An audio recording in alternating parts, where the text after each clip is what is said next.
नमस्कार साथियों, हमारे channel Adam Samson RCM business nutricharge में आपका फिर से स्वागत है। आत्मबल।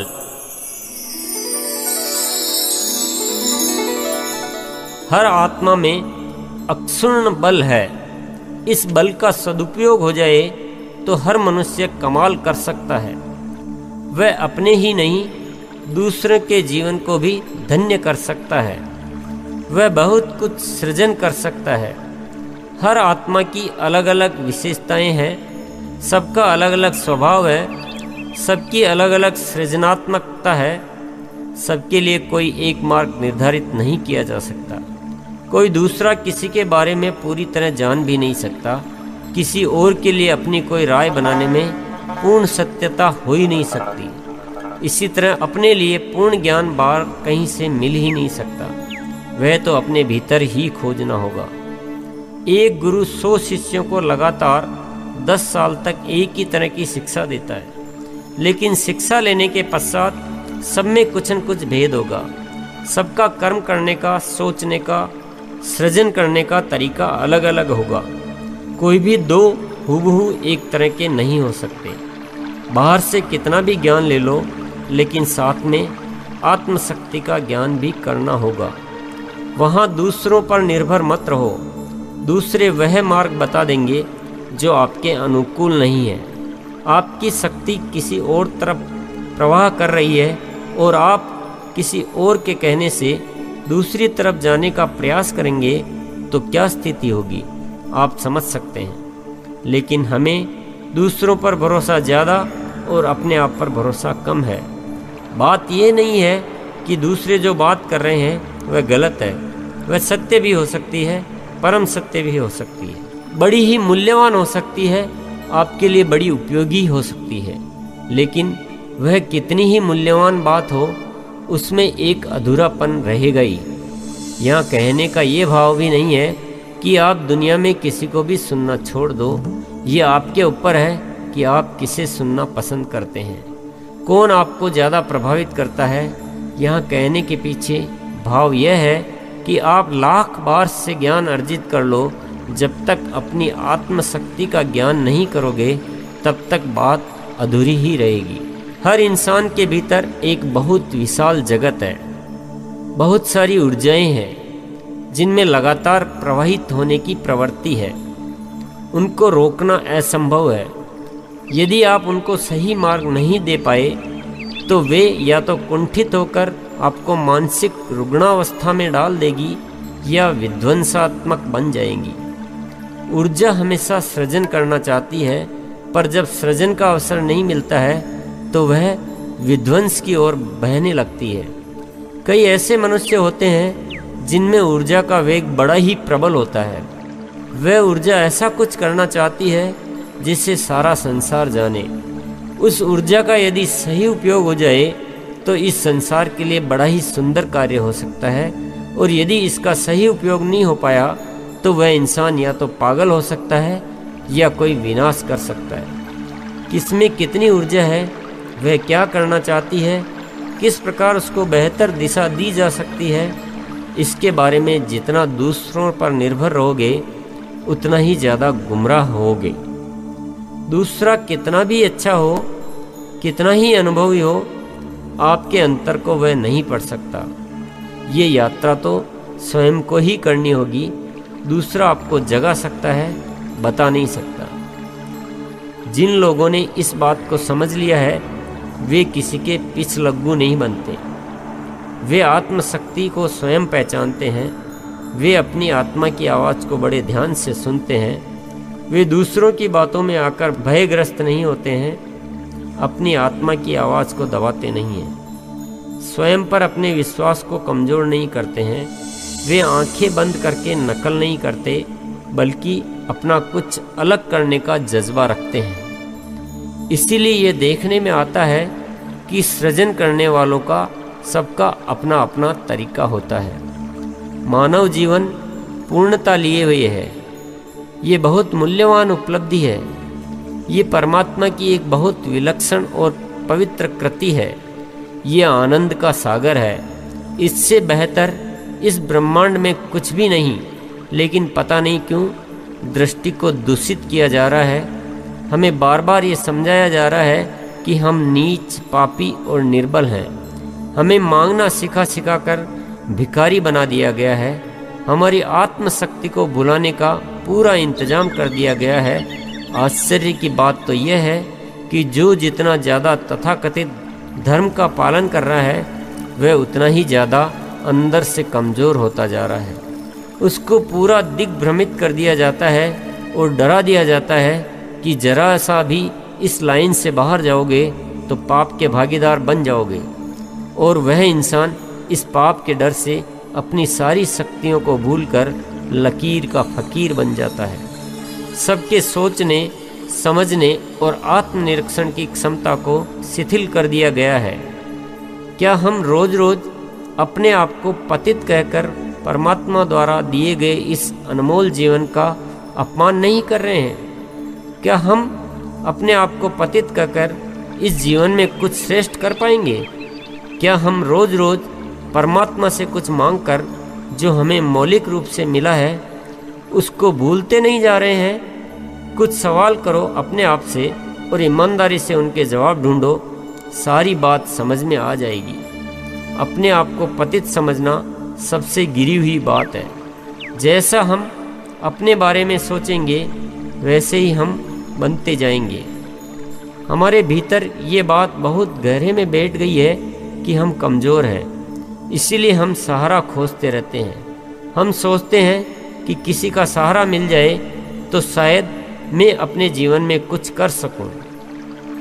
आपने अपने भीतर उस शक्ति को विस्मृत कर दिया जो जगत का निर्माण कर सकती है। आपने अपनी ऊर्जा को संकुचित कर लिया। सारा ध्यान इस बात पर केंद्रित कर दिया कि कहीं से कुछ मिल जाए और मैं बस उसका सहारा लेकर चल पड़ूं। अपनी जिम्मेदारी के दायरे को बहुत कम कर लिया। हम दूसरों की कहानियाँ बड़े गर्व से पढ़ते हैं पर कहानी बनाने की नहीं सोचते हैं। हम बस इसी इंतज़ार में बैठे रहते हैं कि कोई महान आएगा तो हमारी ज़िंदगी संवर जाएगी। हम पूरी तरह अपने आप को दूसरों पर निर्भर बना चुके हैं। हम ये मान चुके हैं कि मैं तो कमज़ोर हूँ, मुझ में इतनी सामर्थ्य कहाँ कि मैं अपने आप कुछ निर्णय लेकर, कुछ जिम्मेदारी लेकर कोई कहानी बना सकूं। हम हमेशा दूसरों से आशीर्वाद मांगते रहते हैं कि बस आपका आशीर्वाद मिल जाए तो ही मैं कुछ कर पाऊंगा, उसके बिना तो मैं कुछ कर ही नहीं सकता।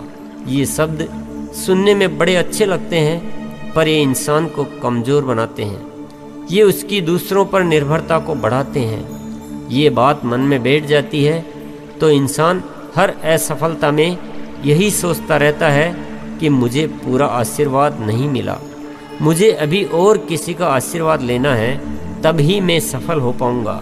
वह अपनी शक्ति को और जगाने की बात नहीं सोच पाता। आज से अपने सोचने का अंदाज बदलो।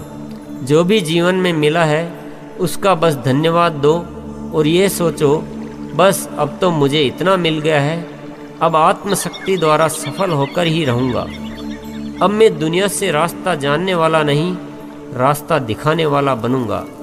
मुझे परमात्मा ने इतना शक्तिशाली बनाया है, इन शक्तियों का उपयोग मैं पूरी जिम्मेदारी से करूंगा और आप देखोगे कि अब आपकी पूरी दिशा ही बदल चुकी है।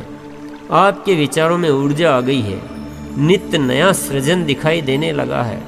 जिसे आप सोच भी नहीं सकते थे उसे अब एक एक करके सच साबित करते जा रहे हो।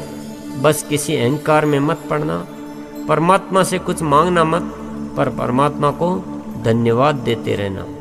उसके द्वारा दी गई शक्तियों को धीरे धीरे पहचानने लग जाओगे। महसूस होने लगेगा कि उसमें कितना आनंद है। बस इसी राह पर चलते रहना।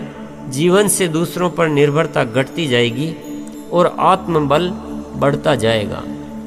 अपनी शक्ति को पहचानने में दो बहुत बड़ी बड़ी बाधाएं हैं, साहस की कमी और डर। आदमी सोचता है जिस तरीके से मेरी पीढ़ियां चलती आ रही है, जिस तरीके पर पूरी दुनिया चल रही है वह सही ही होगा। भले ही उसके परिणाम गलत आ रहे हैं, वे दिखाई दे रहे हैं, पर सबसे अलग हटकर सोचने का साहस वह नहीं कर पाता। वह कभी कभी अलग राह के लिए सहमत भी हो जाता है, पर फिर भी हिम्मत नहीं कर पाता।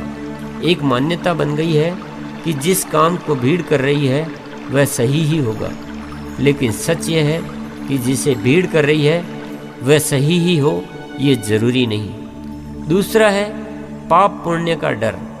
किसी बात का पालन नहीं करूं तो कहीं मुझे नरक नहीं मिल जाए, अगले जन्म में मुझे सजा नहीं मिल जाए, कहीं मैं इंसान से जानवर तो नहीं बना दिया जाऊं। ऐसी ऐसी कहानियां बना बना कर इंसान को इतना अधिक डरा दिया गया है कि अभी का नरक उसे दिखाई नहीं देता है, भविष्य का नरक उसे दिखाई देने लगता है।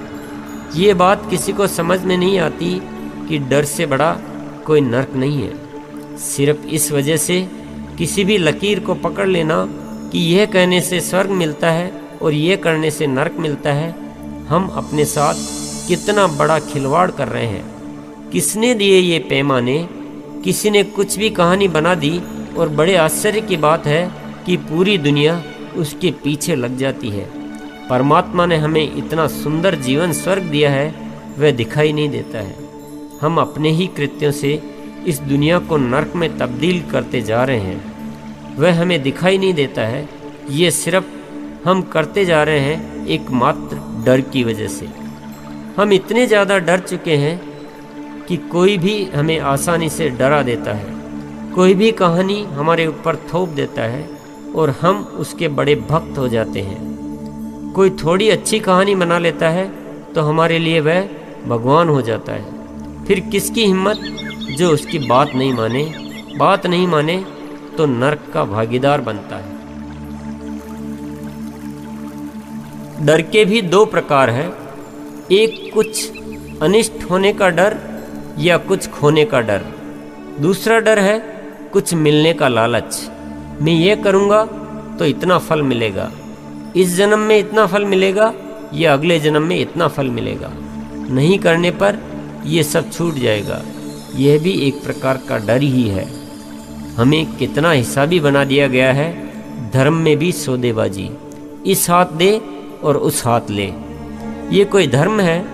ये कोई आत्मा की आवाज़ है? यह तो निश्चित है कि डर की वजह से किए गए कार्य का अंजाम जो भी हो, पर डर अपने आप में बहुत बुरी बला है। ये किसी भी बुरे से बुरे नरक से कम नहीं है। ये अपनी आत्मा की हत्या है, यानी ये सबसे बड़ी आत्महत्या है। इसीलिए शायद कहावत बनी कि जो डर गया वो मर गया। शरीर को मार लेना तो सिर्फ शरीर की हत्या है, लेकिन डर के वशीभूत होना सबसे बड़ी आत्महत्या है। किसी की बनाई हुई लकीरों पर चलना जीवन की प्रकृति नहीं है।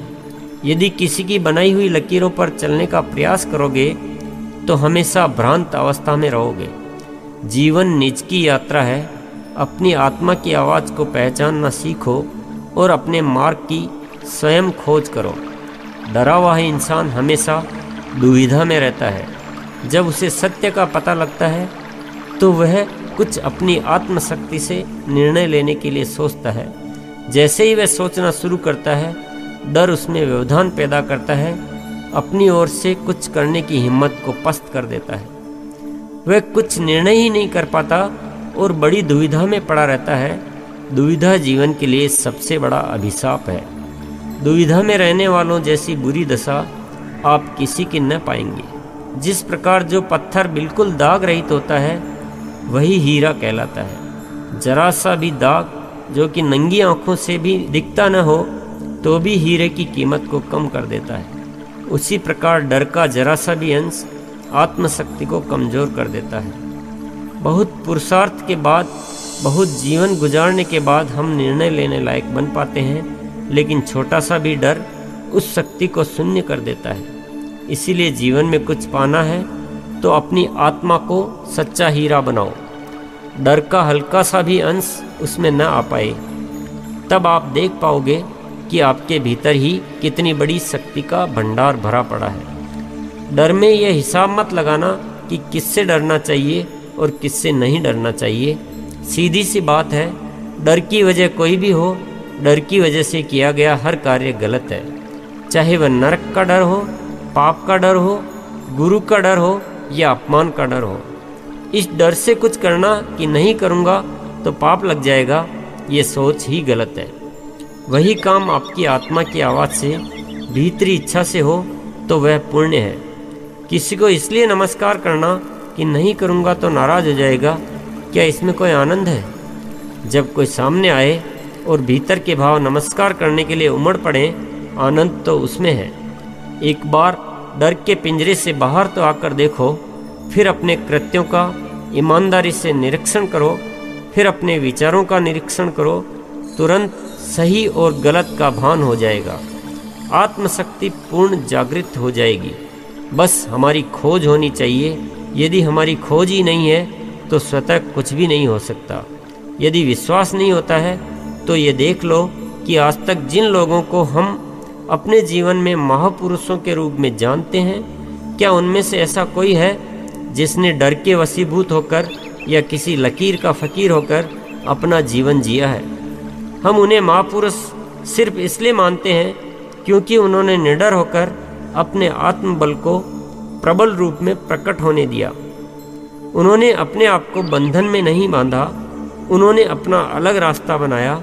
जब वे लोग अलग रास्ता बनाकर महान बन सकते हैं तो हम भी क्यों किसी बंधन में बंधकर अपना जीवन गुजारें? हमारा अलग रास्ता क्या हो सकता है? अब ये विषय बिल्कुल निजी है। यहाँ दूसरे की सलाह बिल्कुल गलत सिद्ध होगी। आत्मशक्ति को खुद को पहचानना है, ये किस दिशा में प्रवाहित हो रही है, खुद को ही खोज करनी है। वीडियो पूरा देखने के लिए बहुत बहुत धन्यवाद। चैनल को सब्सक्राइब करें, वीडियो को लाइक और शेयर करें और बेल आइकन पर क्लिक करें और कमेंट करना ना भूलें। धन्यवाद।